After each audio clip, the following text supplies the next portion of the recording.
Hi everyone, Ryan Cullinan here from Thailand Retro Mods, and in today's video I'm going to be bringing you part 1 of stage 0 of my V70+R video. Now I know that sounds a lot like maths, but I can guarantee you there is zero mathematics in this whole movie. Now, there are probably 2 people who are going to be watching this video, so if you're in that first category, which is the Volvo nerds, I see you lurking behind your keyboards there. Maybe you're a tax accountant, you know, maybe you work for middle management bureaucracy, you know, maybe you just like silver old wagons. You're probably going to watch this and go, oh geez, I find that really interesting, all these things you're doing, changing the oil, changing the transmission fluid, math sensors. If you're looking for the technical how-tos, there are tons of video on YouTube here. So I'm going to make you a deal. I'm going to put a link in the description below to all the tutorials in exchange for a like and a share and a subscribe. So all you have to do is like the video, subscribe and share, and I'll send you all the details and the links below. So have a read, that tells you all the tutorials.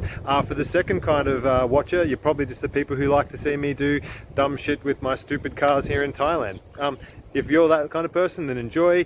Today we're going to be taking you to 2 different workshops. The first one is a parts store in Chinatown in Thailand, in Bangkok, which is where I get my parts from, OEM sort of supplier distributor. You can just walk in there, order anything you want. The second one is Ichiban Racing, which is a couple guys here in Thailand who do performance parts for cars. So, you know, AN fittings, turbos, manifolds, injectors, all that kind of cool stuff. So here's a video, hope you enjoy.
Hey guys, today's video I'm going to be bringing you straight to Ichiban Racing in Bangkok. Today we're going to be starting on the stage 0 build for the Volvo, which is basically just bringing it back to original factory spec. These engines are notorious divas. They love to throw their toys out the pram. So I've bought this car as a bit of a mystery. I do not know what the previous owner has done to the engine. I don't know how many Ks it's done. I don't know what's been done right, what's possibly been done wrong. They weren't sold in Thailand, so I know the engine has been a front cut come in from Japan. So I had to buy a whole heap of parts to get it back to stage 0. And when I'm ordering parts here in Thailand, the Ichiban boys are the guys to go to. They specialize in things like injectors and turbos. What they don't know about building fast cars isn't worth knowing, so real good place to come. And this is their brand new shop, which is not even open yet, so I think I'm their first customer, so great. Now I'm going to show you through what we've got. Okay, all the Volvo parts. So one of the first things we're going to be doing is the engine oil. When I bought the car, the engine oil was very, very low and also very, very dirty. So the process I'm going to go through is this: change the filters and actually put in some diesel, common rail diesel oil of the same viscosity. The reason for that is the diesel oil actually has more detergents in it. So It's not as strong as using an engine flush, but it does have more detergents in it. Don't do this, and don't do this long term, because the thing it will eventuate is it'll end up blowing out your catalytic converter in the car. So don't try this at home, kids, but it's a good little tip if you do want some softer detergent to go through your engine. So I'm going to run that through. First things first, I've got five engine filters, 4 here and 1 about to go in the car. So I've got tons of engine filters. What I'm going to do is I'm going to run the diesel oil through the engine after checking the filters to see what kind of condition it's in. Then after 500 Ks or so, I'm actually going to run, before I do an engine change, I'm actually going to run some engine flush through. So this will be So this will be a liquid molded engine flush. Run it for 10 minutes. That'll loosen up everything out of the engine for the next oil change. There is kind of an old wives' tale that if you put this stuff straight in your engine, you can unload a whole heap of clumps of stuff and it can go in all the oil passages. Don't know whether it's true or not. Never happened to me, but better safe than sorry. So run the diesel oil, then put this stuff in for 10 minutes. Once you're done with that, I'm actually going to clear the engine out with some flushing oil. So I'm going to change it again, run some flushing oil through the engine for another 15, 20, half an hour idling before I do the final oil change, which should clear it all out. The next thing I'm going to be doing is the same process which we're doing today with the gearbox. So this poor little gearbox hasn't had an easy life so far, and it's probably going to get a lot worse from here on out. The poor thing's going to put up with quite a bit of torture. This is still the front wheel gearbox, so it's the base model 2 litre or whatever that comes out of pretty much all the S60s and V70s. So I'm going to go changing this out. They carry about 4 or 5 litres in them, but what I'm going to do is I'm going to be flushing this through. So we're going to run, I'll show you through that process, but we're going to flush out the whole gearbox and get that running. Air filters, we've got an original Volvo air filter and we've actually got a second air filter. We've got an AC filter. The AC was blowing cold, but I thought Thailand's a very dusty and hot place, so we'll get a new aircon filter. Another big one is the timing belt. So because I don't know how many kilometers this engine is, I didn't do the engine change. I've got no idea about when the timing belt was done. So I'm going to buy a new kit. You can get OEM, was about 6,500 baht. This one, the Schaeffler actually, the INAs, they do manufacture for quite a few OEM as well. The pulleys were pretty much identical. The belt was slightly different to the Volvo one, but this was actually only 3,500 baht. So bargain. I've also got the PCV, which is the breather control pipes to go up through the head. We've got some brand new sparky plugs for obvious reasons.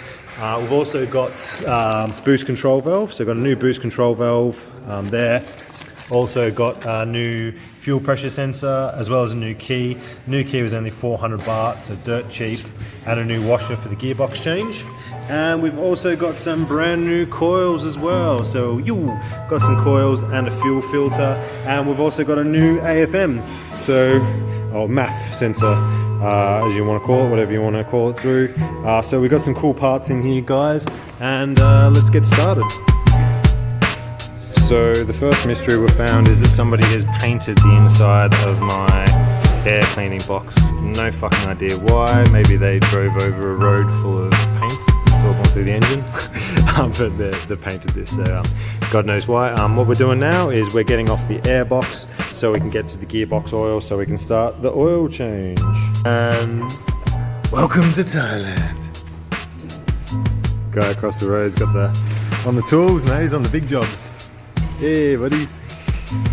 Got the power tools going straight from the plug. Safety second.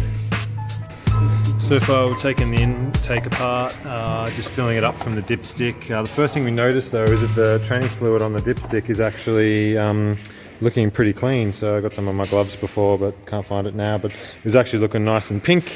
So maybe we're not going to get a big benefit out of the gearbox oil change, but we'll see when we dump it. So we just finished draining out the engine oil, 24mm socket, bang on. Oil actually came out really clean, which is a bit disappointing to me because I was kind of hoping it was going to be dirty, so it gives us some validation for this whole job, but we'll see how we go. So quick trick if you're changing gearbox oil and you don't have anything to really measure, go down to your 7 and buy 2 bottles the same. So this is obviously the old oil, so what I'm going to do is grab those, then fill up the other one out of the jug, so that way I can get the levels even, so that way you don't have to measure how much oil is coming out of the engine. You just make sure these two are the same height and off you go. Okay, so once you've replaced your, okay, so we're having to fill it up via the gearbox dipstick there. So what we're doing is we're filling it up and we're taking the return line from the gearbox oil cooler, which has got an oil cooler under there. So we're taking the return line and we're filling up the bottles to 1 litre each.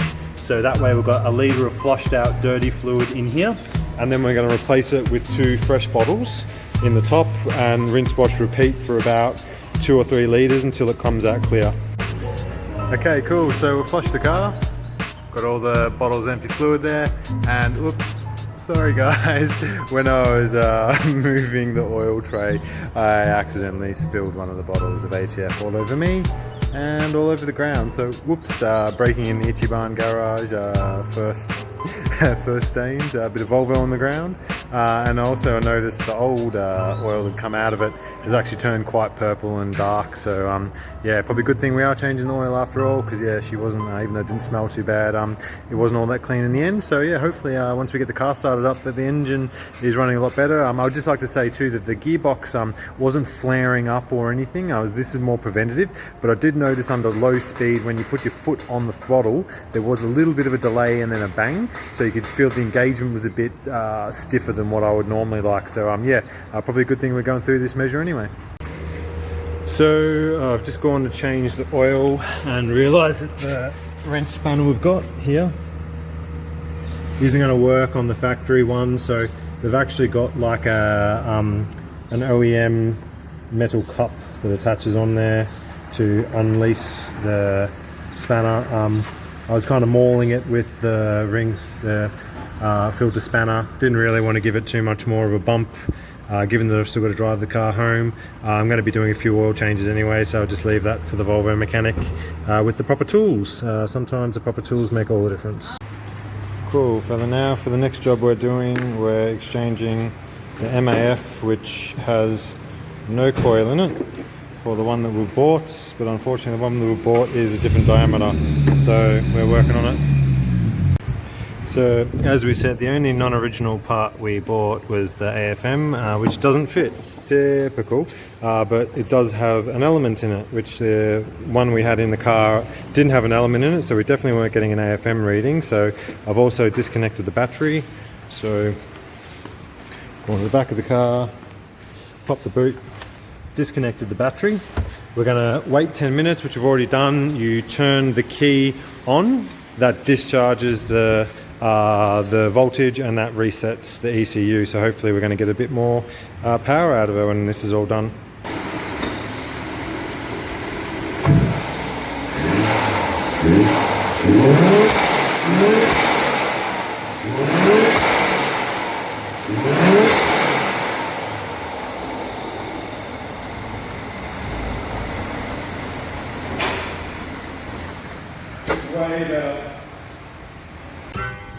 Hey guys, so I've just finished the hour and a bit drive back from Bangkok to Chonburi, where we're doing the lockdown, and I must say the car is driving a million times better. So went in just for a bit of an oil change, just maintenance stuff before we get all the heavy stage 0 stuff done, like timing cam and all the new coils, and I've got to get new clips for the coils. So this was really just an initial get the part and do a quick oil change. We noticed that the MAF sensor, when I looked at the other one, which I'll show you in a second, it didn't actually have the filament in it. So the connector was in there, so the computer was reading, hey, yep, on my car I've got a airflow meter or an MAF sensor, but there was no element in it, so it was never getting a correct reading.